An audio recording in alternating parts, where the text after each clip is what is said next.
आज व्यासपीठावर बसण्यासाठी किंवा बोलण्यासाठी आलो नव्हतो. माझ्यावरती जे पुस्तक लिहिलं आहे आणि त्याचं उद्घाटन विमोचन ज्यांच्या हस्ते होणार होतं त्यांचे विचार ऐकण्यासाठी आलो होतो. परंतु आपल्या हात आग्रहाखातर फक्त बोलताय म्हणून मला बोलता येणार नाही, कारण हा क्षण माझ्यासाठी अत्यंत मोठा आहे. शब्दात मला भावना व्यक्त करता येणार नाहीत. मी ते पुस्तक वाचलेलं नाही, आता मला भेटलं त्याच्यामुळे मी वाचेल. परंतु ज्या काही गोष्टी याच्यामध्ये लिहिलेल्या आहेत त्या फॅक्ट्सशी पूर्णपणे आहेत असं दिसतंय. मला पूर्ण पुस्तक वाचल्यानंतर त्याच्यामध्ये काय लिहिलं हे कळेल. तथापि आपण सर्वजण इथं या कार्यक्रमासाठी आलात ते मनापासून मी आणि असं काहीही नाही आहे.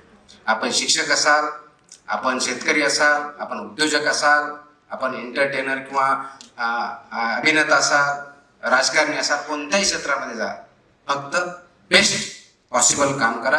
आणि ज्यावेळेस मी बेस्ट पॉसिबल म्हणतो त्यावेळेस सर्वात महत्त्वाचा माझ्या दृष्टिकोनातून जर कोणता भाग असेल तर तो नैतिक या दृष्टिकोनातून उत्तम राहील. तर नैतिकता आपल्या वागण्यात आचरणात नसेल तर आपण आतून खोकला असतो, तो आतून खोकला होऊ नका. आणि म्हणूनच समाजाला पुढे जर न्यायचं असेल तर प्रत्येकाने हा जो आतला खोकला आहे तो थांबवला पाहिजे. आणि जे जे समाजामध्ये चांगलं घडतंय त्यासाठी एकत्र येऊन आपण पुढे जाऊया एवढी अपेक्षा करतो. नमस्कार.